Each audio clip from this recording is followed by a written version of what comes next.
Bismillahirrahmanirrahim. Assalamualaikum warahmatullahi wabarakatuh. Bismillahirrahmanirrahim. Wassalatu wassalamu ala rasulillah wa ala alihi wa sahbihi wa man tabi'ahum bi ihsanin ila yaumiddin, amma ba'du. Allahumma sahli sadri wa yassir li amri wahlul 'uqdatam min lisani yafqahu qawli. Allahumma inna nas'aluka ilman nafi'an wa rizqan tayyiban wa amalan mutaqabbalan. Allahumma 'allimna ma yanfa'una wa zidna ilman wal huda wat tuqa was salaha ya rabbal alamin. Yang dirahmati Allah Subhanahu wa taala, alhamdulillah summa alhamdulillah. Segala puji hanya milik Allah Rabb semesta alam. Salawat dan salam tak lupa kita curahkan kepada junjungan kita, kepada suri tauladan kita Nabi Agung Muhammad sallallahu alaihi wasallam. Sekalian, kita lanjutkan kembali kajian kita tentang kitab Syarh Sunnah lil Imam Al-Muzani rahimahullahu taala. Qala al-muallif rahimahullahu taala, nafa'ana Allahu bihi wa bi'ilmihi. Al-matnu wa kalimatullahi wa qudratullahi wa na'tuhu wa sifatuhu kamilatun ghairu makhluqat. Dan kalimat Allah wa qudrah dan kemampuan wa na'tuhu dan sifat serta perangai Allah Subhanahu wa taala kamilatun ghairu makhluqah, semuanya tersifati dengan sifat-sifat yang sempurna. Dan sifat Allah, perangainya, kudrahnya itu bukanlah makhluk.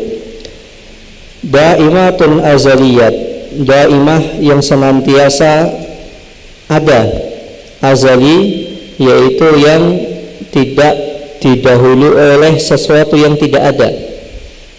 Wa laysat bimuhdatsatin fatabit, dan bukanlah sifat-sifat Allah Subhanahu wa taala itu tersifati dengan sesuatu yang baru, fatabit, sehingga ia bisa lenyap. Wala kana rabbuna naqisan fayazid, dan sifat Allah Subhanahu wa taala ini tidak tersifati dengan sifat yang naqis, yang kurang, sehingga ketika sifat tersebut kurang maka butuh tambahan. Jallat sifatuhu an shibahil sifatil makhlukin, yang mana sifat-sifat Allah Subhanahu wa taala ini maha mulia, tersifati dengan sifat-sifat mulia, an shibahi sifatil makhlukin, sehingga sifat Allah yang mulia ini tidak bisa disamakan, diserupakan dengan sifat-sifat makhluk. Wa qasarat anhu fitanul wasifin, dan sifat Allah Subhanahu wa taala yang sempurna ini tidak akan mampu, wa qasarat atau wa qasurat anhu fitanul wasifin, dan sifat Allah yang maha sempurna ini tidaklah mungkin bisa dijangkau dengan seluruhnya oleh orang yang paling cerdas sekalipun. Qaribun bil ijabat, Allah Subhanahu wa taala dekat kepada hambanya dalam mengijabahi doa-doanya. Inda soal ba'idun bita'azzuzi la yunal, dan Allah Subhanahu wa taala jauh dari hambanya, dari makhluknya, bita'azzuzi, dengan kemuliaannya, sehingga kemuliaan Allah Subhanahu wa taala ini tidaklah mungkin bisa diraih atau diketahui secara pasti, secara keseluruhannya oleh makhluk. Alin ala arsyihi, Allah Subhanahu wa taala alin, bersemayam di atas arsy. Nah, ini kenapa padahal sebelumnya pada pembukaan risalah beliau rahimahullahu taala telah mengatakan Allah Subhanahu wa taala itu alin ala arsyihi. Kenapa di sini kok diulangi lagi? Karena ini menunjukkan bahwasannya akidah Allah Subhanahu wa taala bersemayam di atas arsy adalah akidah a'immah ahlu sunnah wal jamaah. Bukan hanya Imam Muzani saja, bukan hanya katanya orang Wahabi saja, bukan.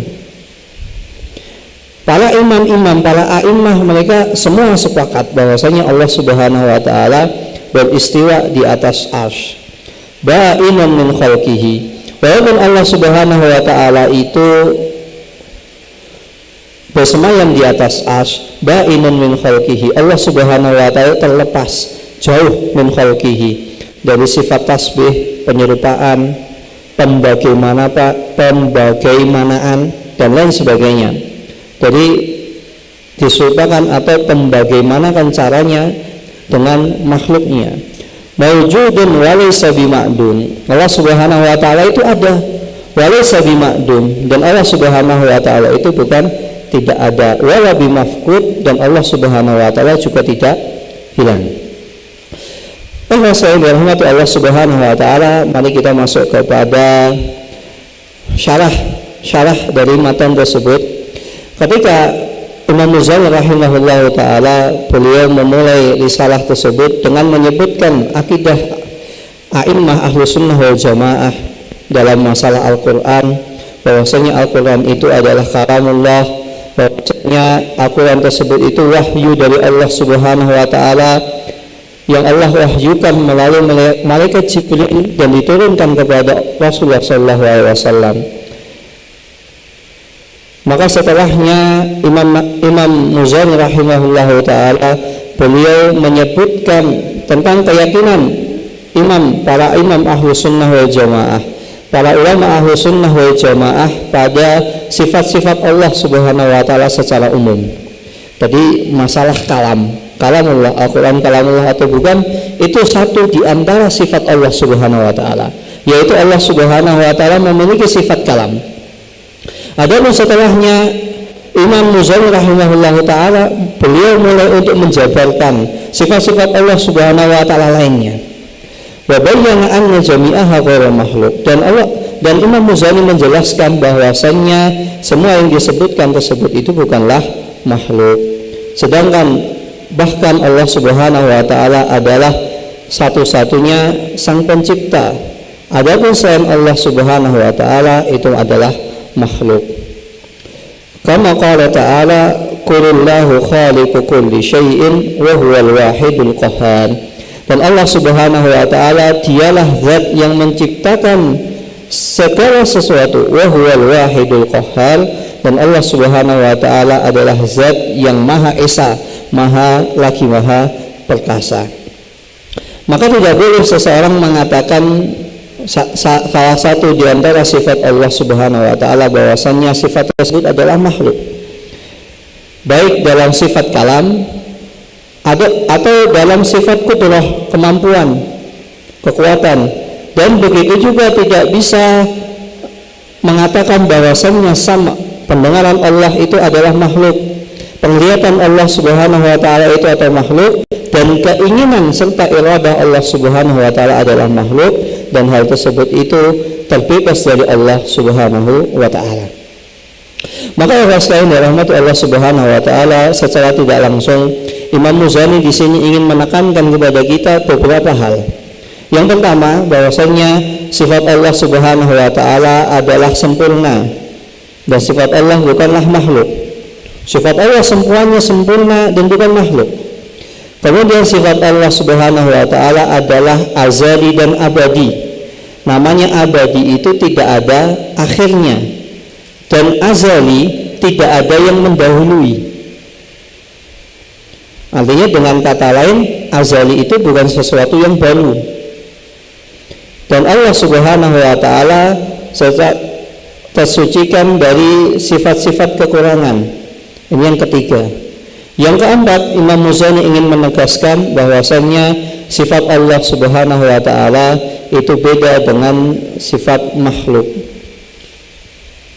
Perbuatan Allah Subhanahu wa ta'ala itu beda dengan makhluk.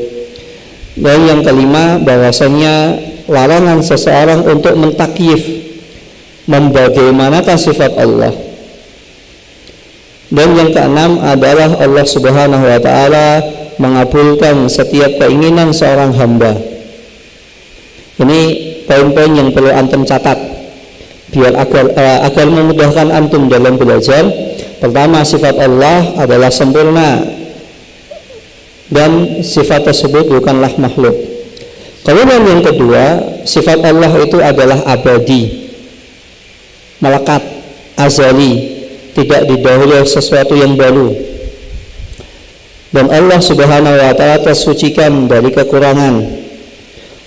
Sifat Allah Subhanahu wa taala tidak sama dengan sifat makhluknya. Dan seseorang dilarang untuk membagaimanakan sifat Allah. Dan yang ketujuh, bahwasanya Allah Subhanahu wa taala jauh dengan kemuliaan. Artinya kemuliaan Allah Subhanahu wa taala tidak mungkin bisa dijangkau. Dan yang keenam, yang ketujuh, Allah Subhanahu wa taala mengabulkan setiap permintaan hamba, dan Allah Subhanahu wa taala bersemayam di atas arsy. Ini adalah pokok pembahasan kita pada bab sifat-sifat Allah Subhanahu wa taala yang maha mulia tersebut. Maka ketika dikatakan wa kalimatullah, dan kalimat Allah Subhanahu wa taala, maka kalimat di sini terbagi menjadi dua. Yang pertama adalah kalimat Allah al-kauniyah wal qadariyah, yaitu kalam Allah Subhanahu wa taala yang kauni, qadari. Namanya kauni wal qadari, kauniyah itu pasti terjadi. Kita pernah menjelaskan tentang masyiah Allah. Namanya ketika masyiah itu yang bersifat kauni, itu disukai maupun tidak disukai pasti terjadi, karena itu hal tersebut sudah Allah takdirkan. Baik perkara maksiat sekalipun itu pasti terjadi, karena Allah Subhanahu wa taala menginginkan dari sisi kauni, dan Allah Subhanahu wa taala menginginkan hal tersebut itu terjadi bukan pada zatnya, bukan ketika pada maksiatnya. Misalnya pencurian, Allah tidak suka pencurian, tapi hikmah dari pencurian tersebut. Akhirnya apa hikmahnya? Orang ketika motornya dicuri, orang akhirnya menemukan cara gimana cara mengamankan motor. Akhirnya orang-orang berpikir, oh cara mengamankan motor pakai misalnya kunci tambahan. Kan akhirnya orang lain itu bisa mendapatkan penghasilan tambahan. Atau misalnya dari adanya iblis, pernah kita jelaskan kenapa iblis itu harus ada. Kalau iblis nggak ada kan bisa, kenapa harus ada? Karena salah satu tujuan iblis adalah agar bisa dibedakan siapa yang taat dan siapa yang pencitraan. Siapa yang benar-benar taat kepada Allah, atau siapa yang cuman karena takut, atau cuman karena enggan, atau karena tidak enakan gitu lah. Ini salah satu hikmah diciptakannya iblis. Bukan berarti Allah menginginkan keburukan, enggak. Hikmah di balik tersebut. Ini qadari. Maka dalam masalah kauni al-qadari, Allah Subhanahu wa taala ketika menciptakan hal tersebut, Allah Subhanahu wa taala cukup dengan mengucapkan kun fayakun. Innama amruhu idza arada syai'an ay yaqula lahu kun fayakun. Jika Allah Subhanahu wa taala menginginkan sesuatu, maka Allah Subhanahu wa taala tinggal mengucapkan kun fayakun, jadi makalah jadi. Dan kita tegaskan sekali lagi, sifat berbicara Allah Subhanahu wa taala di sini adalah sifat fi'liyah. Artinya Allah Subhanahu wa taala itu kapan dan di mana Allah Subhanahu wa taala ingin berbicara, maka Allah Subhanahu wa taala berbicara. Bukan seperti teori orang-orang filsuf Aristoteles. Ketika mereka ingin melakukan Al-Quran, mereka menganggap bahwasannya sifat kalam Allah Subhanahu wa taala ini tersifati dengan sifat istilah ilmiahnya, jadi tidak pernah berubah. Sekali kalau ngomong itu nggak akan diganti lagi. Apa namanya? Paten. Selain paten ada yang bahasa ilmiahnya. Saya lupa, astagfirullah. Pernah Ustaz Dr. Firanda menjelaskan tentang bagaimana orang filsafat Yunani itu membuat seseorang itu ragu dengan Al-Quran. Mereka menisbatkan Allah itu berbicara, tapi Allah itu ketika berbicara satu, hal tersebut tidak bisa diganti lagi. Nah, akhirnya orang melakukan tentang nasikh dan mansukh tadi. Kemudian orang mulai saat tidak langsung, padahal namanya berbicara kan kehendak Allah. Allah kan di situ sifati kamilat, sempurna. Namanya sempurna ya bisa berbicara. Orang yang sempurna, orang yang berkuasa, ketika dia berbicara itu dibatasi atau tidak? Enggak dibatasi. Maka para pers, media pers, ketika misalnya undang-undang pers itu dibatasi, mereka protes, mereka demo. Karena apa? Mereka merasa tidak memiliki suara. Mereka memiliki suara tapi tidak bebas berbicara.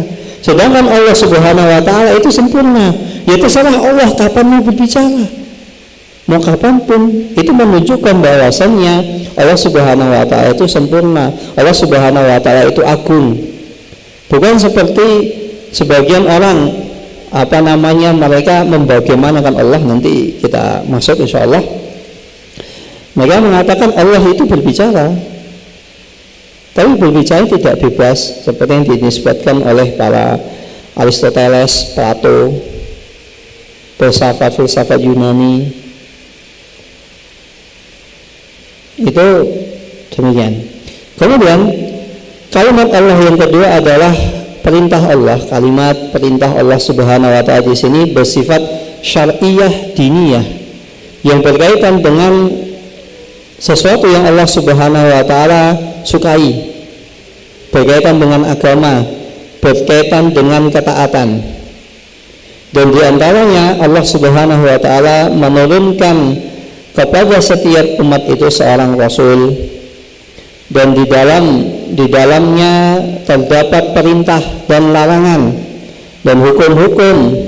Dan diantaranya pula Allah Subhanahu wa Ta'ala menurunkan Al-Quran sebagai pedoman seorang hamba.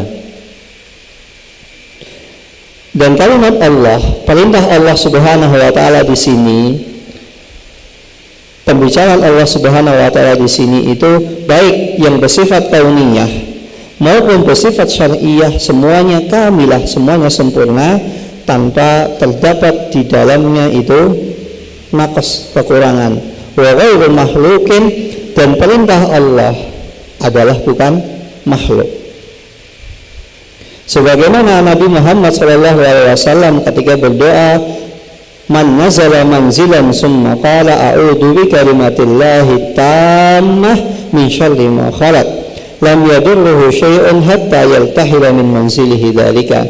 Rasulullah SAW mengajarkan kepada kita ketika kita misalnya mampir di sebuah tempat atau melewati sebuah tempat yang kita merasa tidak aman dengan tempat tersebut, maka kita diperintahkan, aku berlindung dengan nama Allah Subhanahu wa Ta'ala yang maha sempurna dari keburukan makhluknya. Maka di sini saya katakan tadi, ini adalah penisbatan sebagaimana yang dikatakan oleh Imam Sufyan Al-Thawri, bahwasanya kalam Allah, firman Allah, perintah Allah itu bukan makhluk, sebagaimana keyakinan orang-orang Mu'tazilah dan orang-orang Jahmiyah. Tamah artinya kan sempurna, tidak didapati baik dari sisi manapun, mau dari sisi kanan, kiri, atas, belakang, depan, itu tidak tersifati dengan kekurangan, sehingga Allah Subhanahu wa Ta'ala mensifati dirinya dengan la ya'tihil batilu min baini yadihi wala min khalfih.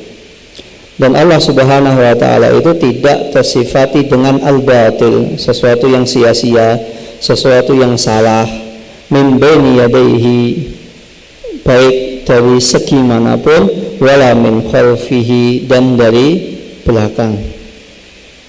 Maka ini sebagai dalil, hadis ini sebagai dalil bahwasanya kalimat Allah, perintah Allah, kalam Allah, kudrah Allah, sifat-sifat Allah Subhanahu wa Ta'ala ini bukanlah makhluk.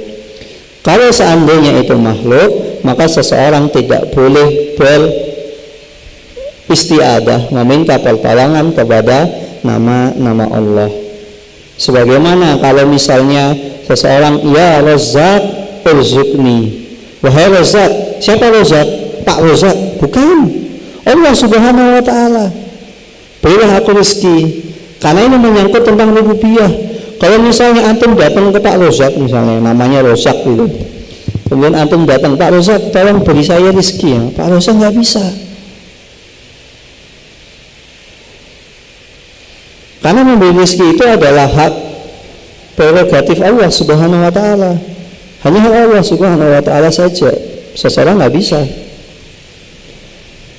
Maka sebagaimana Al-Razzaq di sini maksudnya adalah sifat Allah, yang ditujukan adalah zat Allah Subhanahu wa Ta'ala sendiri, maka ini bukanlah makhluk.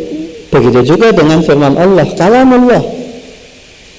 Setiap orang kan mengatakan Al-Quran kalamullah, firman Allah. Artinya Allah Subhanahu wa Ta'ala berbicara, ini sifat Allah. Bukan kita ini makhluk Allah, makhluk ciptaan Allah. Na'udzubillahi min dzalik. Wa qudratullahi, dan qudrah ini adalah salah satu di antara sifat-sifat Allah Subhanahu wa Ta'ala. Dan qudrah ini biasanya diterjemahkan dengan kemampuan atau kekuasaan, kekuatan. Kekuasaan Allah Subhanahu wa Ta'ala ini meliputi segala sesuatu, dan keinginan Allah, iradah Allah, kekuatan Allah Subhanahu wa Ta'ala itu nafidah.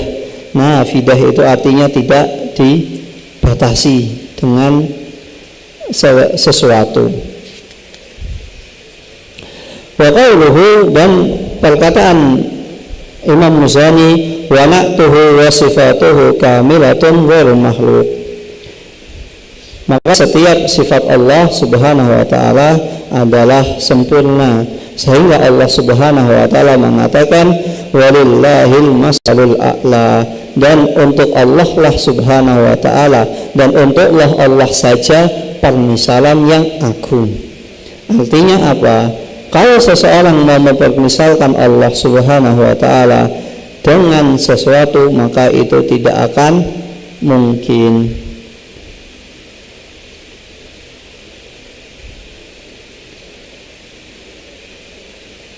Wal musannif, di sini musannif adalah Imam Muzani. Beliau mengapa masih mengkaitkan antara bab sebelumnya dengan bab ini?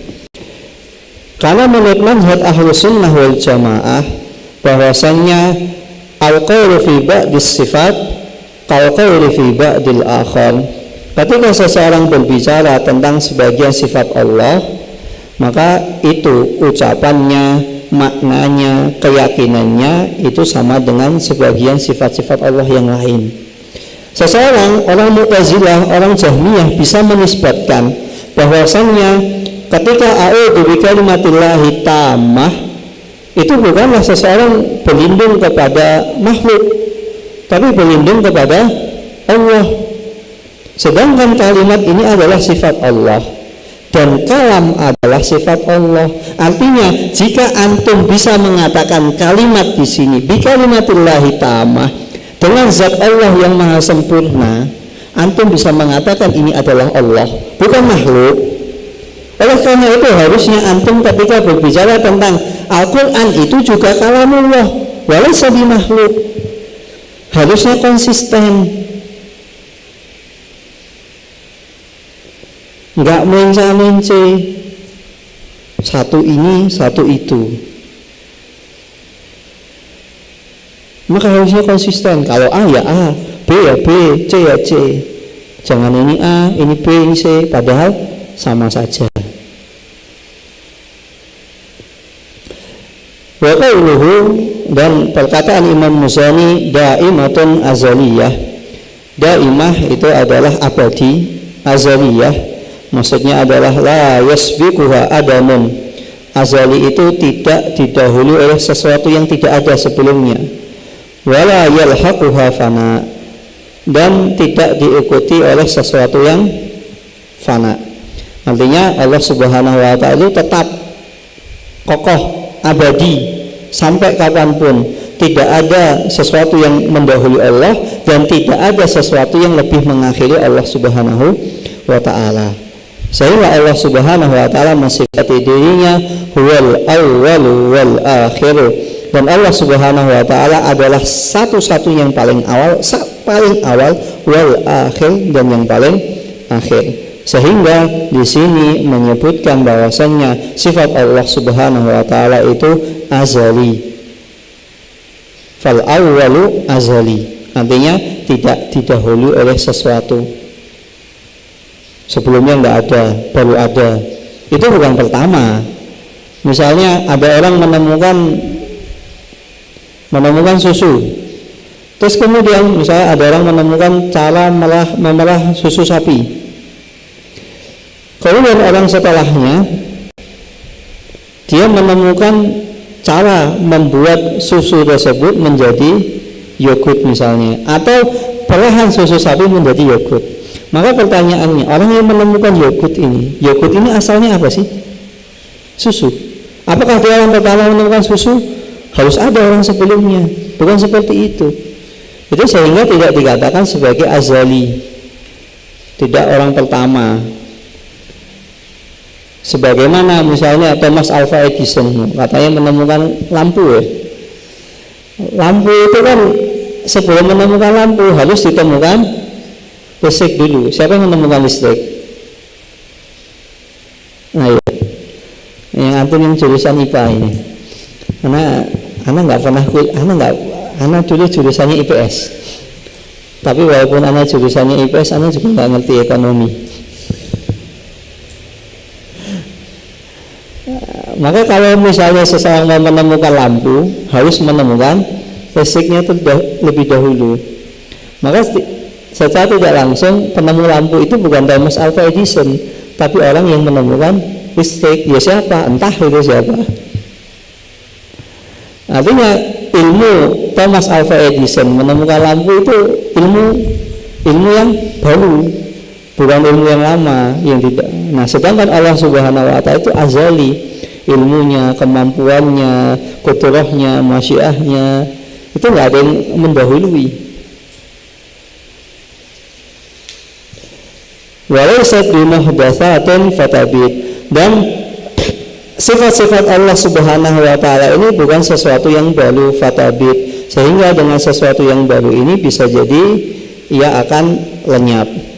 Maka ini adalah sebagai penekanan tentang makna yang terdahulu, yaitu daimatun azaliyah.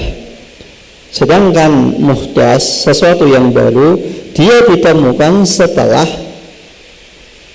hal tersebut itu enggak ada.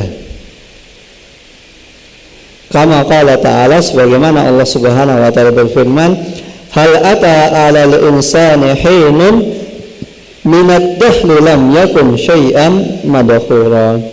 Apakah telah datang kepada seorang manusia hinun, ketika ia masih belum berwujud apapun, belum ada, lam yakun syai'an madkhura, saking belum adanya sampai tidak bisa disebut. Kapan manusia itu dapat nama manusia? Setelah ada. Sebelum ada nggak ada. Kapan pisang es yang Makassar itu apa? Es pisang hijau. Kapan ada nama es pisang hijau? Ketika ada orang menemukannya. Sebelumnya semua orang nyebutnya pisang karena adanya pisang. Kapan seseorang menemukan bolu pisang? Kapan bolu tersebut dinamakan sebagai pisang, bolu pisang? Ketika ada orang menemukan cara membuat bolu dari pisang. Sebelumnya pokoknya yang bulat, mirip, semua bolu. Entah itu bahannya apa, pokoknya bolu. Karena sama. Kapan berubah menjadi bolu pisang?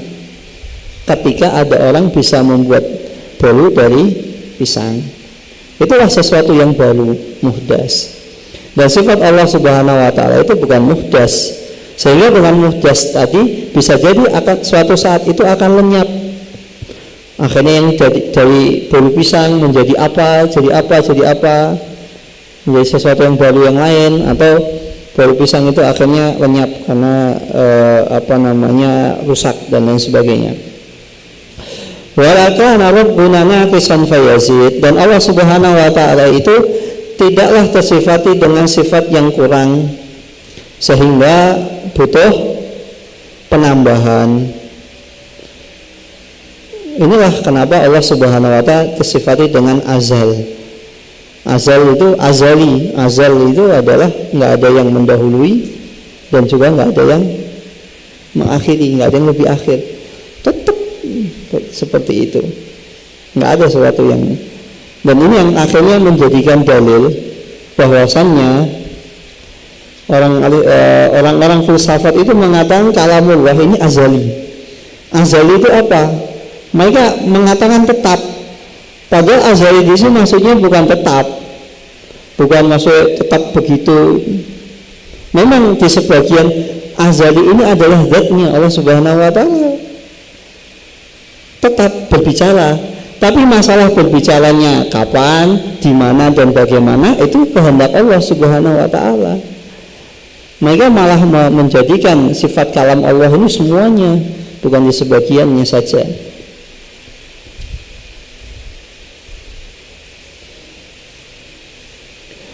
Jallat sifatuhu an shibahu sifatul makhlukin wa qasarat anhu fatanul wasifin. Dan sifat-sifat Allah Subhanahu wa ta'ala ini maha mulia sehingga seseorang itu tidak bisa menyerupakan sifat Allah Subhanahu wa ta'ala ini dengan makhluknya. Wa qasarat anhu fatanul wasifin. Dan orang secerdas apapun di dunia ini tidak akan mungkin bisa memahami kemuliaan Allah Subhanahu wa ta'ala secara keseluruhannya. Dia tahunya hanya sebagian. Maka tidak heran ilmu yang Allah Subhanahu wa ta'ala turunkan kepada manusia itu hanya seperti setetes air di lautan. Nggak bisa. Maka kalau orang tidak tunduk kepada dalil, tidak, akhirnya orang tersebut jadi gila. Allah gimana ya, Allah seperti apa ya, Allah gimana ini wah, pusing akhirnya. Nggak akan nemu jalan yang membuat orang tersebut itu malam, tenang, nyaman, nggak bisa. Maka dari sini Imam Ghazali rahimahullah taala beliau secara tidak langsung ingin menegaskan bahwasannya ada bantahan tentang seseorang itu menyerupakan Allah Subhanahu wa ta'ala dengan makhluknya, wa butlanut takyif, dan bantahan tentang batilnya seseorang membagaimanakan sifat Allah Subhanahu wa ta'ala.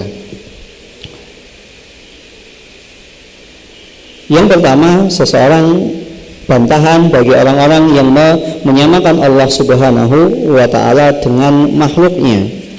Yang pertama, Allah Subhanahu wa ta'ala sudah membantahnya dalam firman-Nya, laisa kamitslihi syai'un wa huwas samiul basir. Allah Subhanahu wa ta'ala tidaklah seperti makhluknya, tidak sama sekali. Wa huwas samiul basir, dan Allah Subhanahu wa ta'ala maha mendengar dan maha melihat. Ketika itu Imam Ahmad rahimahullahu ta'ala ditanya maksudnya tentang seseorang menyerupakan Allah Subhanahu wa ta'ala dengan makhluknya. Contohnya adalah seseorang ketika ia mengatakan lahu basarun kabasari, Allah itu memiliki penglihatan seperti penglihatanku, atau Allah Subhanahu wa ta'ala itu punya tangan tapi tangan tersebut itu seperti tanganku. Subhanallahu amma yasifun. Maha suci Allah Subhanahu wa ta'ala dari sesuatu yang mereka sekutukan. Maka dari sini tasbih, penyerupaan atau penganalogian, biar gampang, menyerupakan Allah Subhanahu wa ta'ala itu setidaknya ada dua macam, dan dua-duanya itu munazzahun anillah, dan dua-duanya itu tidak ada pada zat Allah Subhanahu wa ta'ala. Yang pertama, seseorang menyerupakan Allah Subhanahu wa ta'ala dengan makhluknya, seperti tadi mengatakan Allah memiliki tangan, tapi seperti tangan-tangan kami. Allah memiliki pendengaran, tapi seperti pendengaran kami. Nah, ini alasan orang-orang Asy'ariyah. Maka ketika menisbatkan Allah Subhanahu wa ta'ala memiliki tangan, mereka nggak mau. Kalau Allah memiliki tangan, tangannya seperti apa?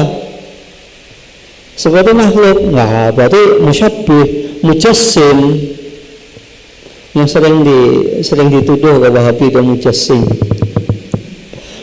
Bahkan apa ya? Sampai orang filsafat, ahlul kalam itu mengatakan kalau seandainya mengatakan para imam empat madhab itu semuanya mujassim, karena Imam Ahmad, Imam Syafi'i itu jelas mengatakan Allah Subhanahu wa ta'ala memiliki tangan. Apakah ketika seseorang mengatakan Allah memiliki tangan harus mesti mujassim, harus mesti musyabbih? Enggak harus. Misalnya atau mengatakan ayam punya kaki, apakah harus seseorang menyerupakan kaki ayam dengan kaki kita, kaki kuda? Kan nggak harus. Yang penting apa? Allah Subhanahu wa ta'ala itu meminta kepada kita untuk amiluha kama ja'at. Sudah, dalilnya datang begitu, ya sudah, amiluha bila kaif. Sudah, biarkanlah tanpa engkau membagaimanakan, tanpa engkau menyerupakan, tanpa engkau pikirlah capek. Udah, yang penting tugasnya mengimani. Dan tasbih yang kedua, seseorang menyerupakan makhluk dengan Allah Subhanahu wa ta'ala. Seperti seseorang ketika ketika menyerupakan para nabi atau para wali, dan bahwasannya ada sebagian orang itu meyakini nabi dan wali tersebut itu memiliki kekhususan, memiliki mukjizat yang tidak dimiliki oleh makhluk lain, dan mukjizat tersebut itu menyerupai mukjizat yang dimiliki oleh Allah Subhanahu wa ta'ala. Seperti seseorang minta kepada kepada kuburan, mana itu kuburannya orang soleh, atau minta kepada orang-orang minta rezeki, minta jodoh akan dimudahkan, minta anak, atau misalnya umrah kemudian mendaki Bukit Arafah, kemudian menulis cinta, love jujur misalnya, Masya Allah. Ada sebagian keyakinan orang seperti itu, katanya Bukit Arafah itu bisa mengabulkan. Nah, itu nggak boleh. Keyakinan seperti itu tidak boleh, menyerupakan makhluk dengan Allah Subhanahu wa ta'ala. Maka penyimpangan seseorang menyerupakan Allah Subhanahu wa ta'ala dengan makhluk, menyerupakan makhluk dengan Allah dalam bab rububiyah, dalam bab uluhiyah yang berhak untuk diibadahi, dan dalam perkara asma dan sifat Allah Subhanahu wa ta'ala, ini sejatinya terkandung dalam sebuah syair yang biasa disebut dengan syair Burdah. Anda coba googling, coba itu syair Burdah, itu syairnya terkenal. Syair tersebut dibuat oleh Al-Busairi, Imam Busairi, mereka Imam Busairi, tapi ini tokoh sufi, menyimpang akidahnya. Kenapa qasidah tersebut, syair tersebut dinamakan dengan qasidah Burdah? Karena suatu ketika Busairi ini dia mimpi, ketika tidur mimpi ketemu Nabi Muhammad SAW. Ketika di mimpinya ia diberi oleh Rasulullah SAW sebuah selendang. Ketika bangun dari tidurnya, ternyata selendangnya itu ada di dekapannya. Kemudian selendangnya itu akhirnya digunakan oleh Busairi, sehingga penyakitnya Allah sembuhkan. Setelah penyakit tersebut sembuh karena sebab selendang sesuai keyakinan dia. Kemudian Busayri membuat sebuah qasidah yang terkenal dengan qasidah Burdah.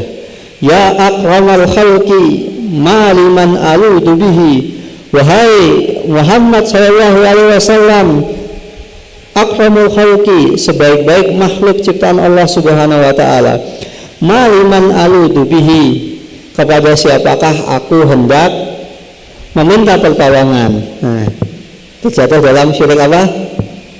Syirik apa di sini? Rububiyah. Siwaka inda hululi hadasil umami, kepada siapakah aku meminta pertolongan, siwaka, kepada selain engkau. Kapan itu? Inda hululil hadisil umami, ketika terjadi sebuah bencana yang begitu dahsyat. Maka Busayri ini tadi ketika mendapatkan penyakit, dia berobat kemana-mana nggak sembuh. Akhirnya dia meminta kepada Rasulullah SAW, ya Rasulullah, sembuhkanlah penyakitku. Wahai hamba yang paling mulia, kepada siapakah yang bisa menyembuhkan aku dari penyakitku yang selama ini aku derita? Ketika orang-orang sudah tidak bisa menyembuhkan penyakitku. Wa min judika dunya wa dhallatha wa min ulumika ilmul lauhi wal qalami. Masyaallah. Dan kedermawananmu, judika dunya wa dhallatha, karena sebab kemuliaanmu, kedermawanmu, engkau bisa menghalangiku dari sesuatu malah bahaya, menyembuhkanku dari penyakit yang aku derita selama ini. Wa dhallatha wa min ulumika, dan ilmumu yang begitu luas, ilmal lauhi wal qalami. Maka ketika itu aku berhak untuk menyerupakanmu dengan Allah. Terjatuh dalam masalah sifat uluhiyah, karena dia menyerupakan penyembahan Allah dengan makhluknya. Wa min ulumika ilmal lauhi wal qalami, dan salah satu ilmumu di antara ilmu adalah ilmu lauh. Rasulullah SAW katanya tahu Islahul Mahfud. Kalau ini merupakan Allah, uluhiyah. Padahal kemarin sudah kita bantah, kalau seandainya Rasulullah SAW itu tahu Lahul Mahfud, beliau nggak bakalan ikut perang Uhud. Udahlah sahabatku, kamu berangkat aja, saya tak duduk PW santai sembolan, perang sana perang, saya tak ngawasi aja. Kenapa ya Rasulullah? Kalau saya ikut nanti gigi geraham saya patah. Kalau saya ikut, saya nggak tega lihat Hamzah bin Abdul Muthalib itu meninggal di depanku. Ya sudah, saya tak duduk-duduk aja, antum aja, kalian aja. Kalau tahu Lahul Mahfud seperti itu, maka ini syiriknya kebangetan. Wal qalami, sudah menyamakan Allah dalam masalah ilmunya, masalah rububiyah, masalah uluhiyah, masalah asma wa sifat. Maka syair Burdah ini kesyirikannya parah ini di sini. Ini live ya. Nah, kalau dipotong bahaya ini. Kalau saya Burdah ini banyak orang zaman sekarang menyenandungkan. Nah, mohon maaf, anak kadang ketika semangat ngomong itu kadang sering salah.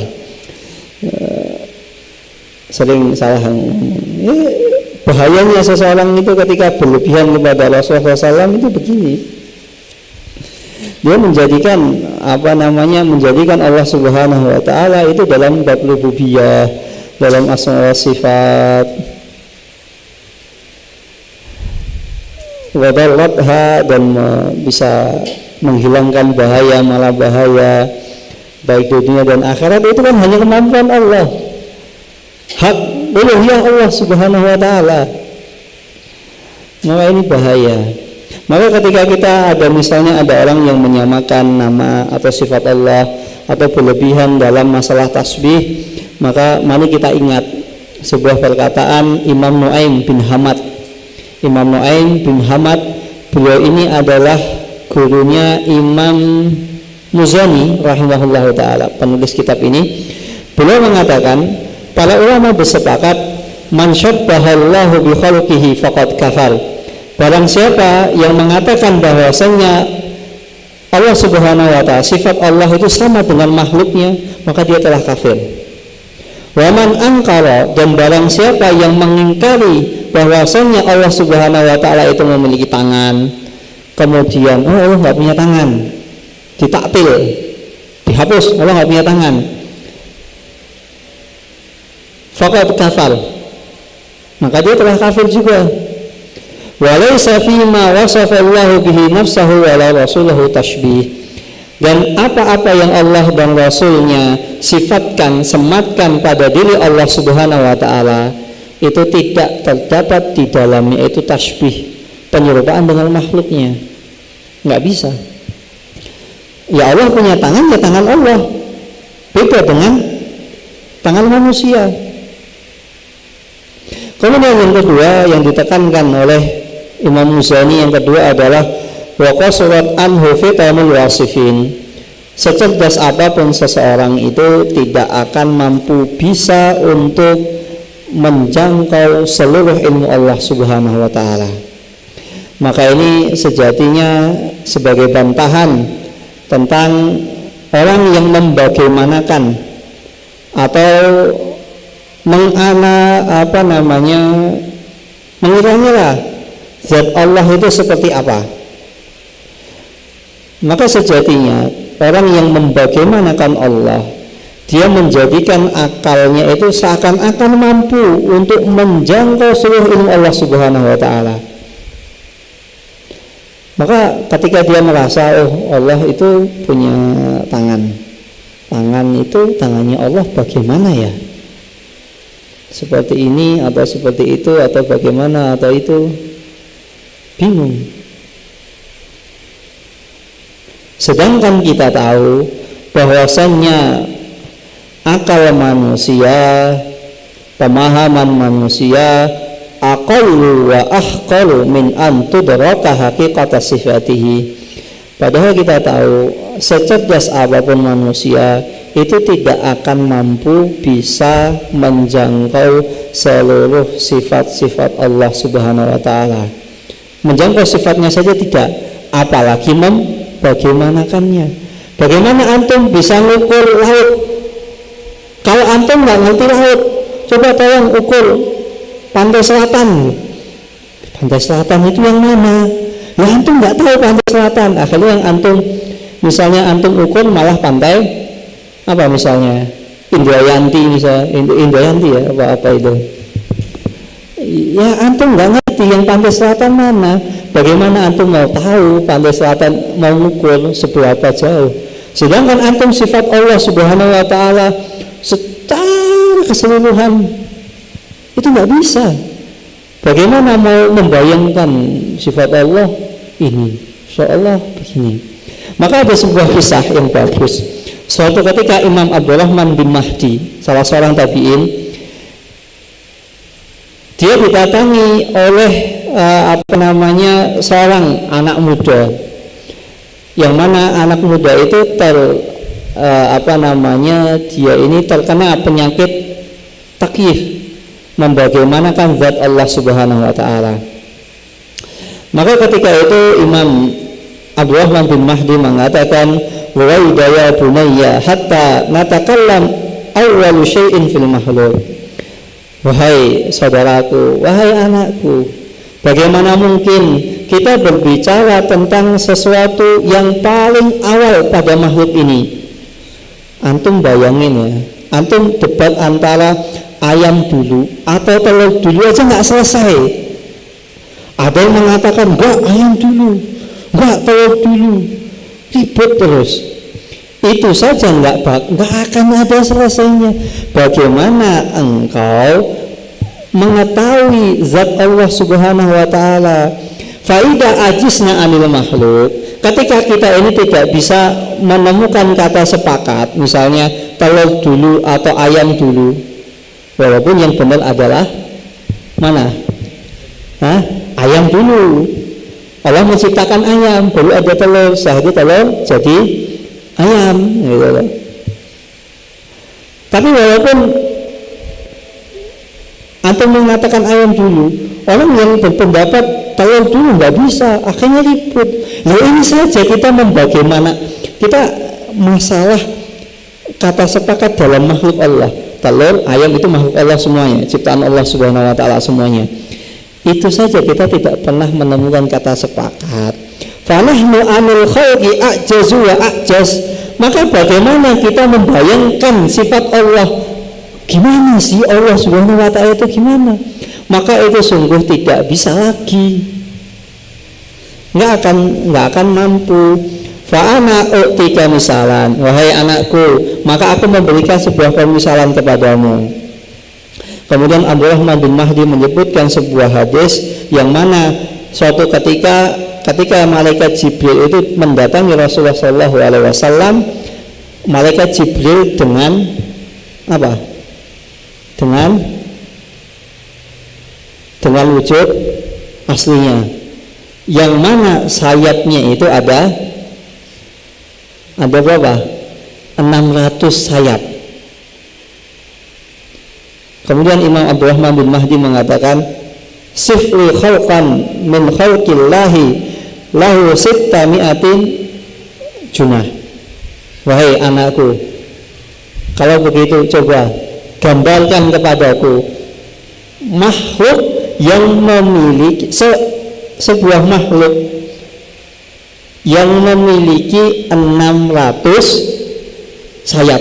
Coba bayangkan, antum dikasih tugas PR dari detik ini sampai antum meninggal, antum gak bakalan nemu.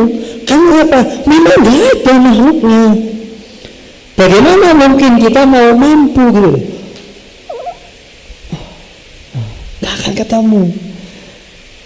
Antum misalnya gak pernah lihat, antum di sini sudah pernah lihat burung kasuari?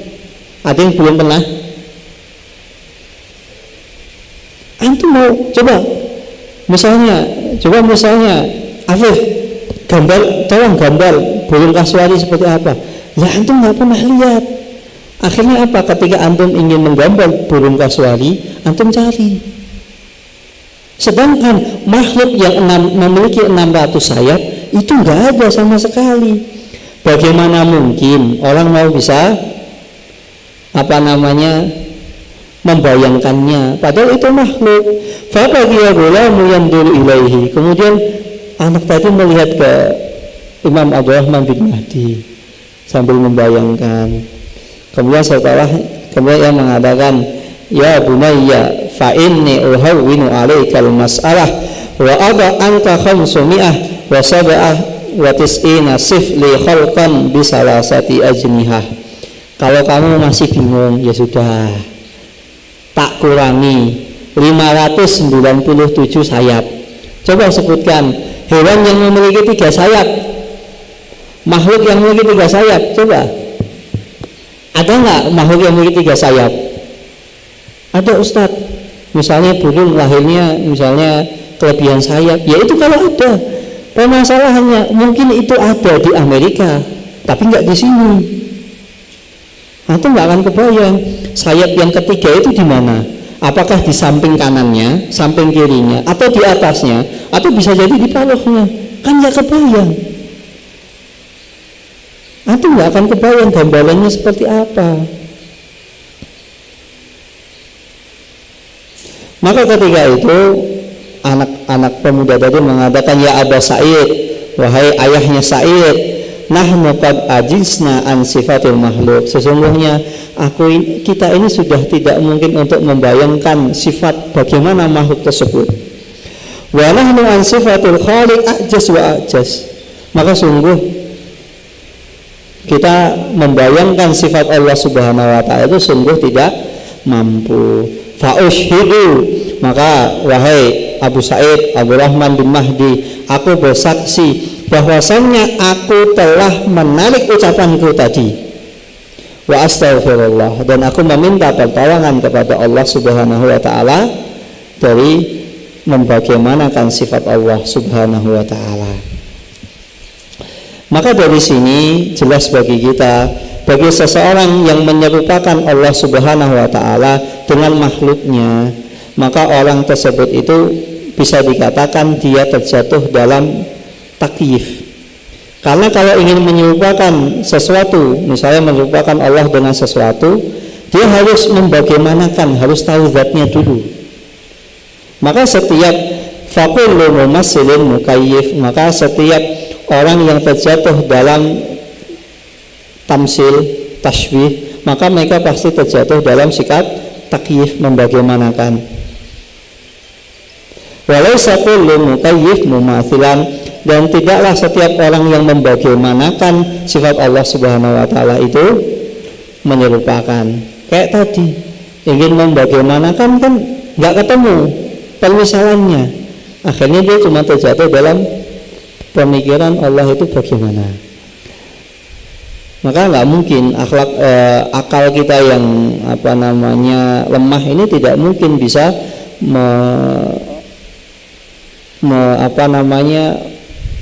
bisa memahami semua sifat Allah Subhanahu wa taala, tidak mungkin.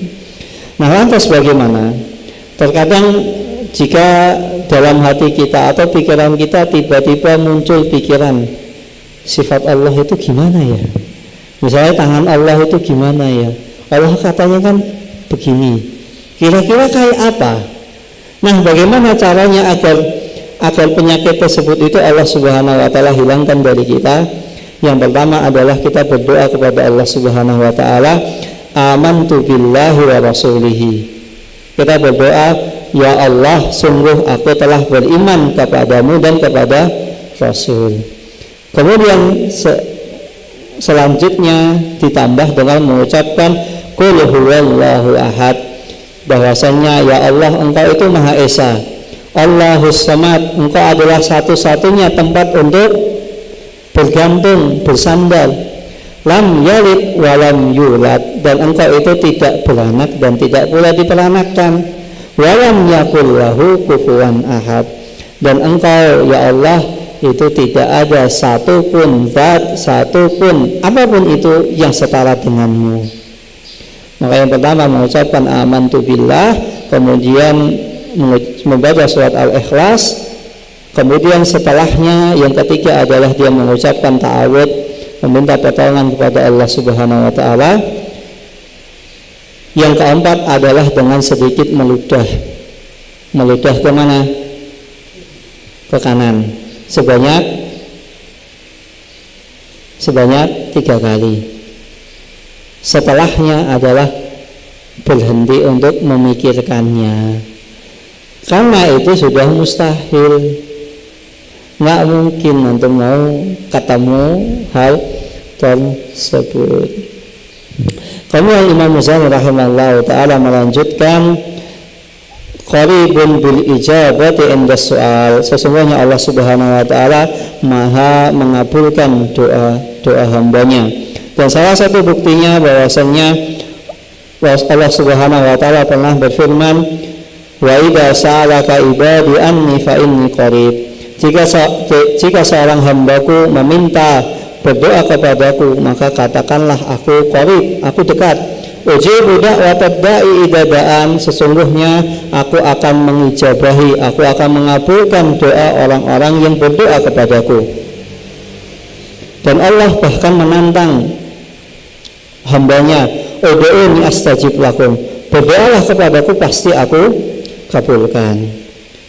Kemudian hal tersebut bahwasanya Allah Subhanahu wa taala dekat mengijabahi doa para hambanya dikuatkan dengan hadis Nabi Muhammad sallallahu alaihi wasallam, yaitu suatu ketika para Abu Musa al-Asy'ari radhiyallahu taala anhu, ia bersama dengan Rasulullah sallallahu alaihi wasallam. Kemudian beliau dan para sahabatnya melewati sebuah lembah. Nah, ketika melihat lembah tersebut, para sahabat, namanya lembah itu kan padang pasir, panas, banyak hal-hal yang tidak terduga, hal-hal yang kayaknya ini ada sesuatu yang akan menimpa.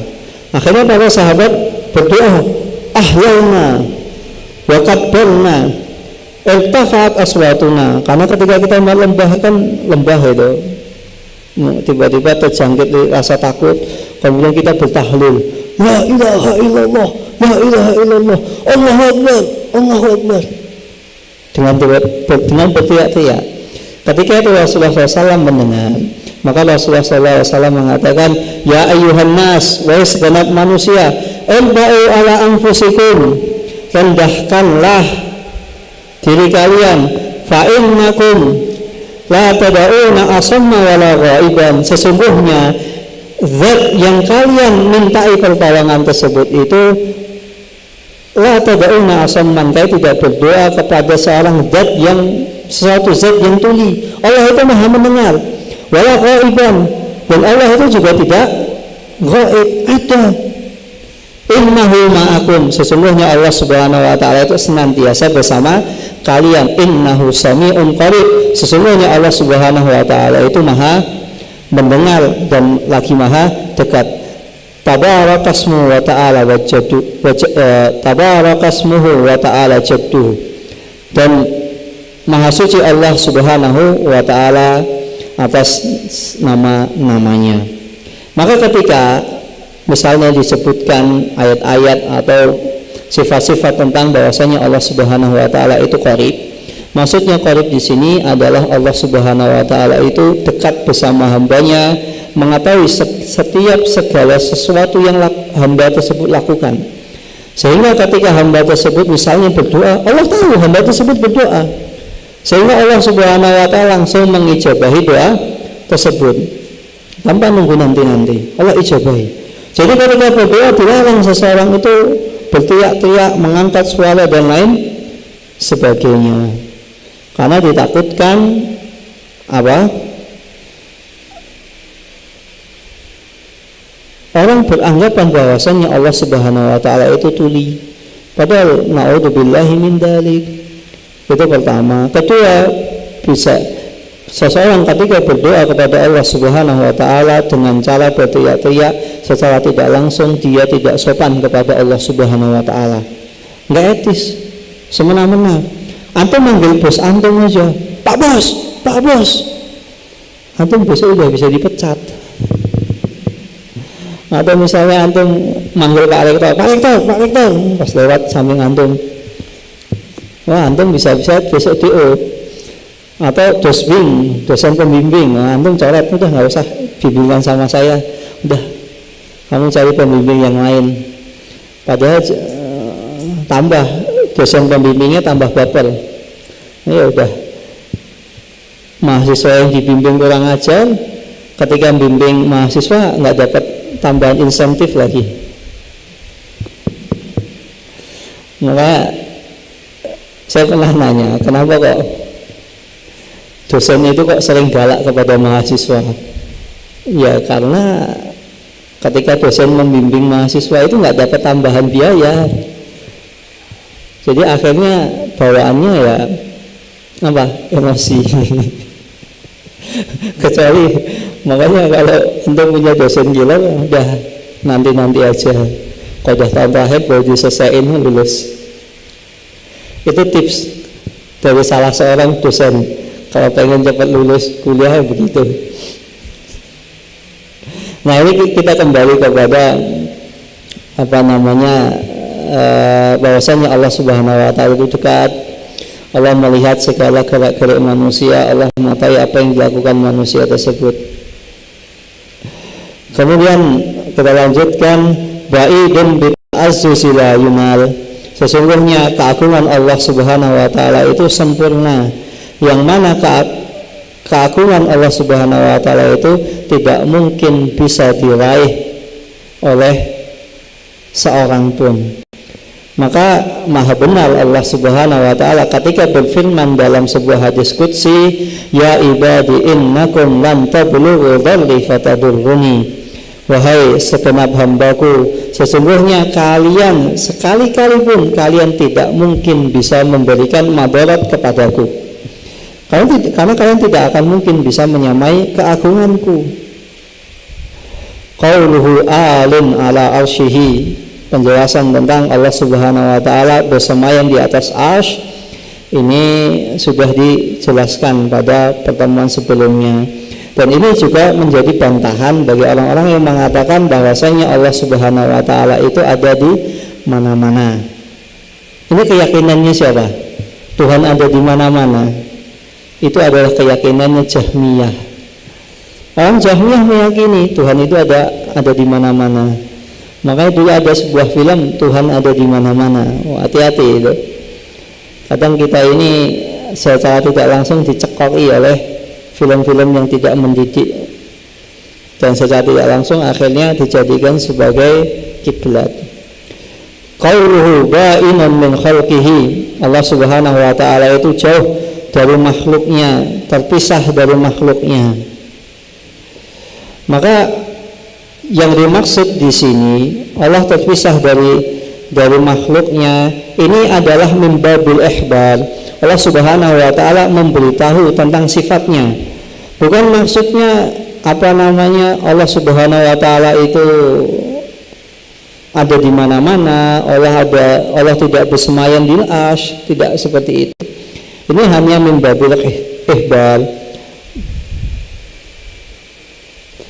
bahwasanya tidak ada satupun zat yang bisa menyerupai Allah Subhanahu wa taala, dan tidak ada makhluk sekalipun yang sama dalam zat Allah Subhanahu wa taala. Sedangkan Allah Subhanahu wa taala bersemayam di atas arsy, terpisah jauh dari makhluknya.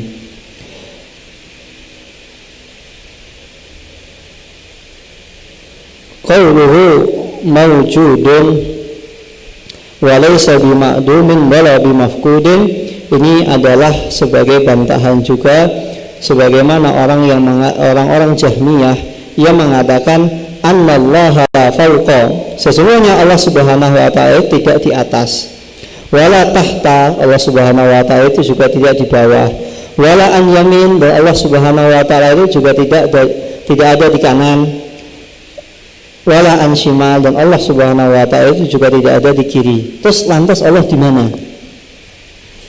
Bagi orang yang bingung begitu. Maka orang-orang yang bingung, kan Asy'ariyah itu juga mengatakan Allah itu tidak di atas, Allah tidak di bawah, Allah tidak ada di kanan, Allah tidak ada di kiri, bingung. Terus ketika ditanya, terus Allah di mana? Allah tidak membutuhkan tempat. Semua orang tahu Allah tidak membutuhkan tempat, karena sifat Allah itu kamil, sempurna, tidak membutuhkan bantuan sama sekali. Cuma permasalahannya di sini adalah Allah Subhanahu wa taala dalam banyak ayat dalam Al-Qur'an menyebutkan summa stawa 'alal arsy. Allah Subhanahu wa taala bersemayam di atas arsy. Terus ini apa? Istaula? Enggak mungkin. Sudah pernah kita bantah istaula. Kalau di mana istaula artinya Allah dulu enggak di situ. Allah sebelumnya di mana? Kalau seandainya mereka takut kalau Allah tidak di atas, Allah tidak di bawah, tidak di mana-mana. Toh semua orang itu ketika berdoa begini, ya kan? Itu sudah fitrahnya. Artinya apa? Semua orang tahu bahwasanya Allah itu ada di langit. Kalau Allah nggak ada di mana-mana, harusnya bukan menengadah ke atas, harus konsisten dong, ya ke kanan, ke kiri, nggak kanan, nggak kiri. Artinya doanya begini, akhirnya antum nggak jadi doa. Subhanallah wa ta'ala amma yasifun. Ini yang bisa saya sampaikan, kurang lebihnya mohon maaf. Kita istirahat terlebih dahulu, kemudian insyaallah akan kita lanjutkan kajian setelahnya. Subhanakallahumma wa bihamdika asyhadu an la ilaha illa anta astaghfiruka wa atubu ilaik. Wassalamualaikum warahmatullahi